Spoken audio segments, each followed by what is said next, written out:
আমরা ক্লাস 12 এর ইলেকট্রোস্ট্যাটিক্স চ্যাপ্টারটা ইলেকট্রিক ফিল্ডের লাস্ট পার্টটা আমরা করাবো।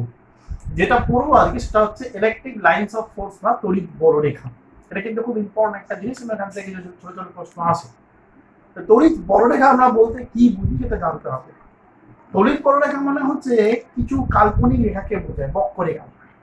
প্রত্যেকে এলো সেই কাল্পনিক বক্ররেখা, সেটা জানতে হবে। ব্যাপারটা হচ্ছে আমরা ইলেকট্রিক ফিল্ডের কথা পড়েছি। তো ইলেকট্রিক ফিল্ডে যদি কোনো একটা ফ্রি চার্জ মানে হচ্ছে মুক্ত আধানকে যদি আমি রেখে দিই, তাহলে কি ঘটবে না? ইলেকট্রিক ফিল্ডে কোনো ফ্রি চার্জকে যদি রেখে দেওয়া হয়, তাহলে ইলেকট্রিক ফিল্ড সেই ফ্রি চার্জের উপর একটা ফোর্স অ্যাপ্লাই করবে, বা ঘুরিয়ে বলতে গেলে যে ওই ফ্রি চার্জটা ইলেকট্রিক ফিল্ডের জন্য একটা ফোর্স এক্সপেরিয়েন্স করবে। এবং যেহেতু সে একটা ফোর্স এক্সপেরিয়েন্স করবে বা ইলেকট্রিক ফিল্ড ইন্টেন্সিটি তার উপর কাজ করবে, সেই জন্য ওই চার্জটা কিন্তু ওই এক জায়গায় স্থির হয়ে দাঁড়াতে পারবে না। ফলে ওই চার্জটা কিন্তু একটা কার্ভ পাথে, অর্থাৎ একটা বক্র পথে মুভ করবে। যে কার্ভ পাথে ওই চার্জটা মুভ করবে due to the electric field intensity, অর্থাৎ তড়িৎ ক্ষেত্র প্রাবল্যের জন্য, সেই কার্ভ পাথটাকেই আমরা বলবো হচ্ছে তড়িৎ বলরেখা বা ইলেকট্রিক লাইনস অফ ফোর্স। ঠিক আছে? এটা কিন্তু খালি চোখে দেখা যায় না, এটা কিছু পরীক্ষার মাধ্যমে এটাকে দেখানো যায় যে এই পাথটা হচ্ছে কার্ভ পাথ। তো এই ইলেকট্রিক লাইনস অফ ফোর্সের কিছু প্রপার্টিজ আছে। কিরকম প্রপার্টিজ? এক নম্বর প্রপার্টিজ সেটা হচ্ছে কোনো পজিটিভলি চার্জ বডি থেকে এটা উৎপন্ন হয় এরকম, জাস্ট লাইক দিস। আর কোনো নেগেটিভলি চার্জ বডিতে এটাকে প্রবেশ করে,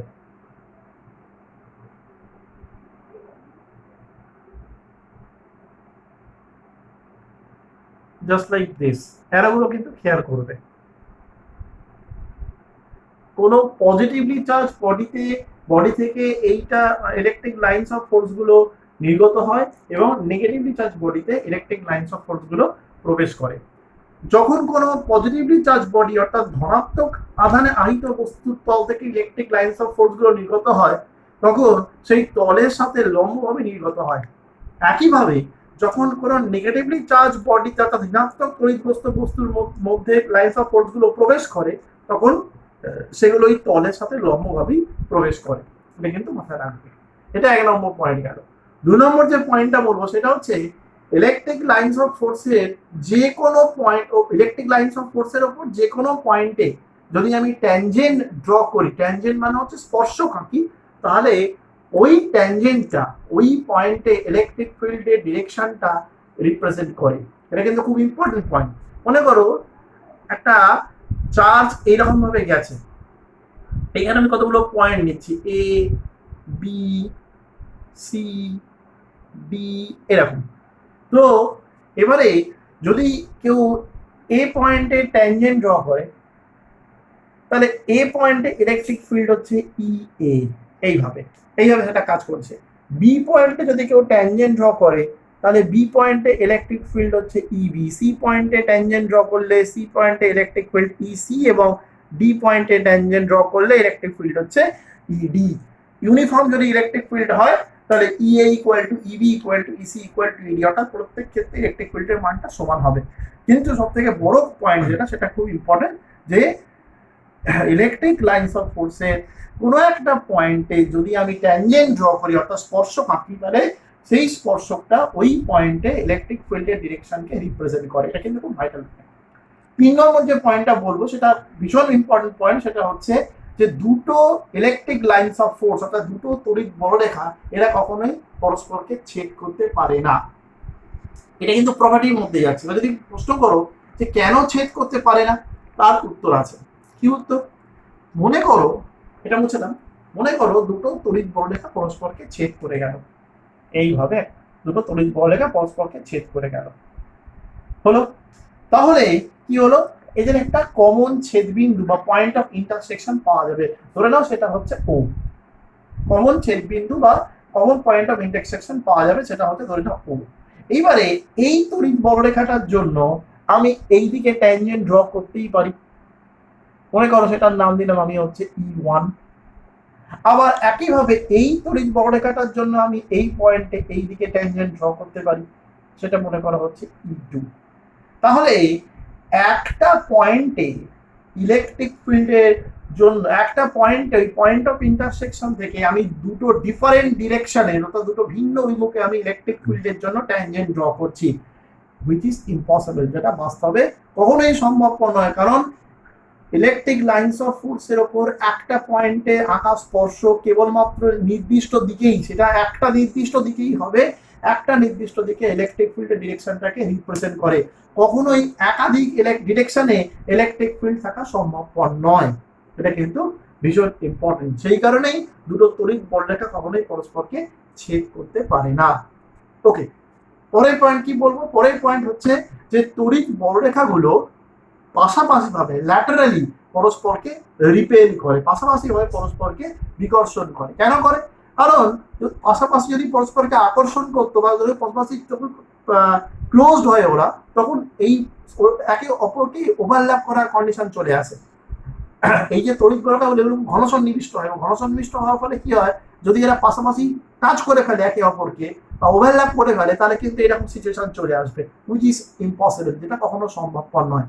সেই কারণেই তড়িৎ বলরেখাগুলো পরস্পরকে পাশাপাশি ভাবে বা ল্যাটারালি রিপেল করে বা বিকর্ষণ করে।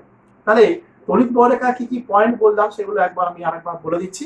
1 নম্বর হচ্ছে তড়িৎ বলরেখা কোনো পজিটিভলি চার্জ বডি থেকে নির্গত হয় এবং কোনো নেগেটিভলি চার্জ বডিতে প্রবেশ করে।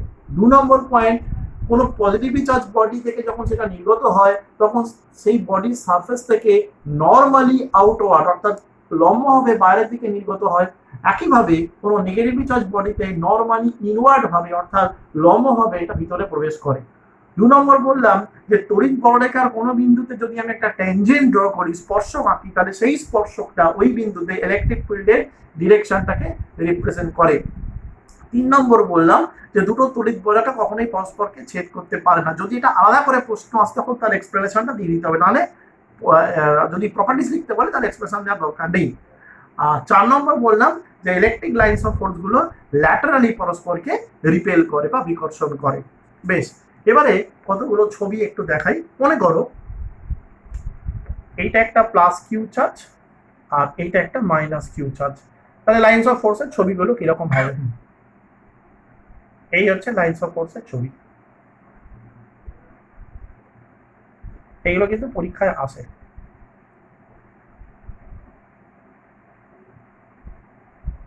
দেখো একটার সাথে একটা লাইন্স অফ ফোর্স কিন্তু কখনোই পরস্পরকে ছেদ করে যাচ্ছে না, কোনোভাবেই কিন্তু পরস্পরকে ছেদ করে যাচ্ছে না। কিভাবে এদিকে যদি আমি আঁকি, কোনোভাবেই পরস্পরকে ছেদ করে যাচ্ছে না। এটা হচ্ছে plus Q R minus Q যদি চার্জ থাকে তাহলে হবে। কিন্তু ধরো যদি এটাও প্লাস কিউ রইল, এটাও প্লাস কিউ রইল, তাহলে লাইন্স অফ ফোর্স কোন দিকে কাজ করবে? তাহলে লাইন্স অফ ফোর্স কোন দিকে কাজ করবে? এরা যেহেতু দুটো সময়তী উপাদান তাই পরস্পরকে বিকর্ষণ করবে। তাহলে কি হবে? লাইন্স অফ ফোর্স গুলো নির্গত হবে, ঠিক কথাই। লাইন্স অফ ফোর্স নির্গত হবে, ঠিক কথা, এই বিষয়ে কোনো সন্দেহ নেই। কিন্তু এইটা এইরকম দেখতে হবে।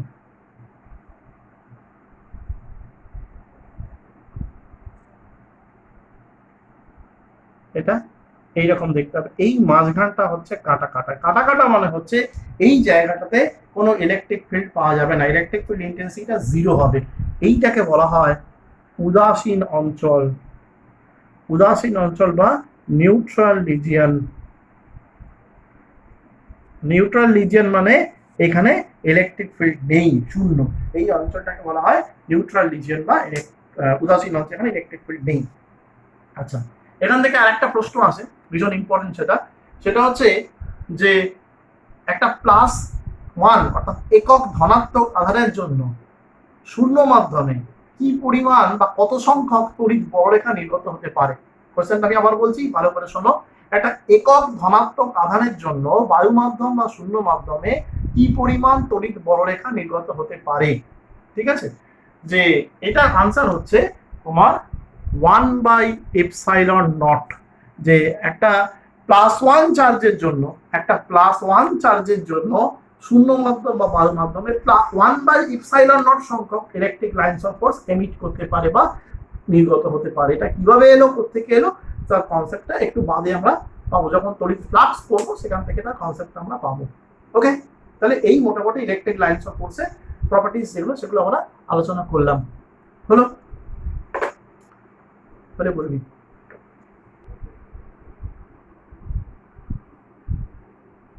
এবারে যেটা আমরা পড়ব সেটা হচ্ছে পোলার অ্যান্ড নন পোলার সাবস্টেন্স।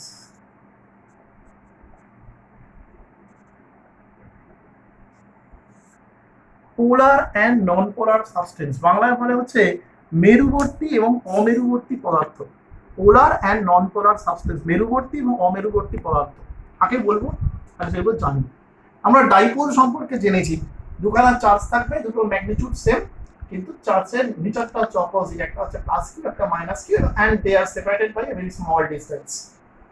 কিছু কিছু পদার্থ আছে, তারাকে একটু বলে দিই। আমরা যেটু অ্যাটমিক যে স্ট্রাকচারটা আছে, সেই অ্যাটমিক স্ট্রাকচার সম্পর্কে যদি দেখি তাহলে দুটো জিনিস চোখে পড়বে, একটা হচ্ছে নিউক্লিয়াস আর একটা হচ্ছে ইলেকট্রন ক্লাউড। তো নিউক্লিয়াসের চার্জটা কি? নিউক্লিয়াস চার্জ হচ্ছে পজিটিভ। আর ইলেকট্রন ক্লাউড মানে যে নিউক্লিয়াসকে ঘিরে যে ইলেকট্রনগুলো বিভিন্ন অরবিটে ঘুরে বেড়াচ্ছে সেটাকে আমরা ইলেকট্রন ক্লাউড বলে থাকি, ইলেকট্রন মেঘ বাংলায় বলে। তো সেই ইলেকট্রন ক্লাউডের টোটাল চার্জটা কত? সেটা হচ্ছে নেগেটিভ। তো ধরে নেওয়া হয় যে নিউক্লিয়াসের যে টোটাল চার্জটা সেটা একটা পয়েন্টে কনসেন্ট্রেট আছে, and that is plus charge. আর ঠিক একইভাবে ইলেকট্রন তো বিভিন্ন চার্জে ঘুরে বেড়াচ্ছে, কিন্তু ইলেকট্রনের নেট যে চার্জটা, মোট যে চার্জটা, সেটাও একটা পয়েন্টে কনসেন্ট্রেট করা আছে, and that is minus charge. তো কিছু কিছু পদার্থের ক্ষেত্রে দেখা যায় যে ওই প্লাস চার্জ আর মাইনাস চার্জটা একই পয়েন্টে কোইনসাইড করে গেছে, অর্থাৎ একই বিন্দুতে সমাপতিত হয়েছে, এবং সেটা হচ্ছে নিউক্লিয়াসের কেন্দ্রে। সেখানেই টোটাল প্লাস চার্জ রয়েছে আর সেখানেই টোটাল মাইনাস চার্জ রয়েছে। আবার কিছু কিছু পদার্থের ক্ষেত্রে দেখা যায় যে ওই প্লাস চার্জ আর মাইনাস চার্জ কিন্তু একই পয়েন্টে কোইনসাইড করেনি, ওদের সেন্টারটা ডিফারেন্ট। এইগুলোকে বলা হয় যে যাদের ক্ষেত্রে তোমার ওই প্লাস চার্জ আর মাইনাস চার্জটা একই পয়েন্টে তোমার মানে কোইনসাইড করেনি, অর্থাৎ এদের মধ্যে চার্জ সেন্টারটার মধ্যে সামান্য গ্যাপ আছে, এদেরকে বলা হয় পোলার সাবস্টেন্স, মেরুবর্তী পদার্থ। উদাহরণ হচ্ছে তোমার জল, তারপরে নাইট্রাস অক্সাইড, এইগুলোর ক্ষেত্রে কি হয় যে এরা নিজেরাই একটা ডাইপোল ফর্ম করে বসে থাকে। এই যে এটা হচ্ছে এরকম একটা সিম্বলের আকার আমি দেখাচ্ছি। হ্যাঁ, এইটা হচ্ছে নিউক্লিয়াসের charge, total charge of nucleus বা that is positive charge centre, আর এটা হচ্ছে total charge of electron cloud, negative charge centre. এটা কিন্তু একই জায়গায় নয়, এটা একটু সামান্য সরে আছে, খুব সামান্যই সরে আছে। তো দেখো ডাইপোল কেন বলছি, এটা যদি প্লাস কিউ হয় এটা হবে মাইনাস কিউ। তোমরা জানো যে অ্যাটমের মধ্যে যতগুলো ইলেকট্রনের চার্জ থাকে ঠিক ততগুলোই প্রোটনের চার্জ থাকে, অর্থাৎ plus Q R minus Q, ফলে হ্যাঁ এটা একটা ডাইপোল ফর্ম করে। এবার ঘটনা কি হয়, পোলার সাবস্টেন্সের ক্ষেত্রে এই ডাইপোল গুলো না এরকম এলোমেলো ভাবে থাকে, এবং এরকম এলোমেলো ভাবে থাকার ফলে কি হচ্ছে, একটা মাইনাসের সঙ্গে আর একটা প্লাস এরকম বসে আছে, এবং এর ফলে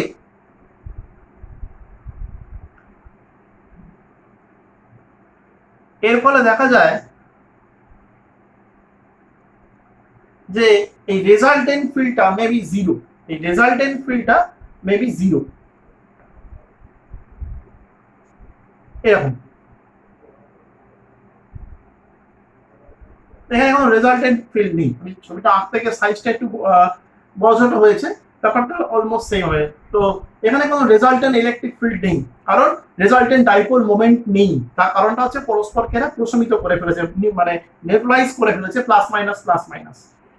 এগুলো হচ্ছে পোলার সাবস্টেন্স। কিন্তু এগুলোকে যদি ইলেকট্রিক ফিল্ডের মধ্যে রেখে দেওয়া হয়, এক্সটার্নাল ইলেকট্রিক ফিল্ডের মধ্যে রেখে দেওয়া হয়, তাহলে কি হবে, due to the presence of external electric field এগুলো কিন্তু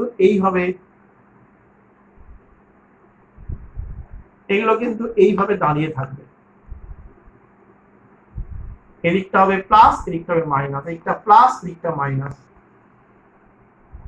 এদিকটা প্লাস, এদিকটা মাইনাস।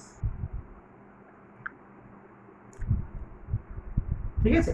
এইরকম ভাবে সিচুয়েশন গুলো তৈরি করবে, অর্থাৎ তখন কিন্তু এদের একটা রেজাল্টেন্ট ডাইপোল মোমেন্ট থাকবে। তো এগুলোকে আমরা বলি হচ্ছে পোলার সাবস্টেন্স বা মেরুবর্তী পদার্থ। ঠিক আছে, অপরদিকে নন পোলার সাবস্টেন্সটা কোনটা সেটা আমাকে জানতে হবে। নন পোলার সাবস্টেন্স, আচ্ছা পোলার সাবস্টেন্স এক্সাম্পল হচ্ছে H2O, N2O এক্সেট্রা।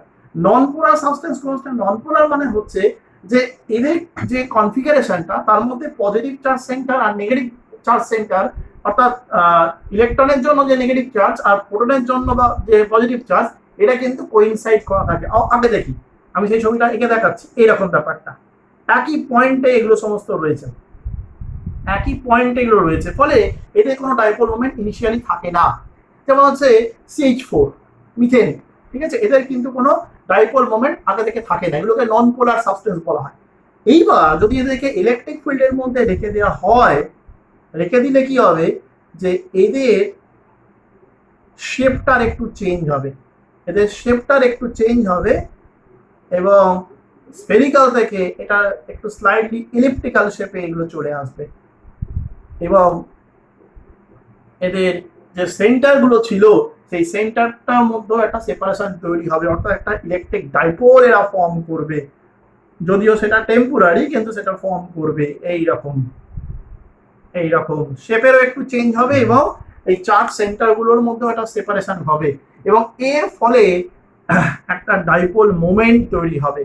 তো এই যে ঘটনাটা, যে নন পোলার সাবস্টেন্স গুলোকে যখন আমরা ইলেকট্রিক ফিল্ডের মধ্যে রাখছি, এক্সটার্নাল ইলেকট্রিক ফিল্ডের মধ্যে, এবং এই এক্সটার্নাল ইলেকট্রিক ফিল্ডের উপস্থিতির জন্য কি হচ্ছে, এদের অ্যাটমের শেপটা একটু স্লাইডলি চেঞ্জ হচ্ছে এবং পজিটিভ চার্জ সেন্টার আর নেগেটিভ চার্জ সেন্টার গুলোর মধ্যে সেপারেশন ঘটছে। তো this phenomena is known as electric polarisation, পদার্থের মেরুবর্তিতা বা তড়িৎ মেরুবর্তিতা, ইলেকট্রিক পোলারাইজেশন।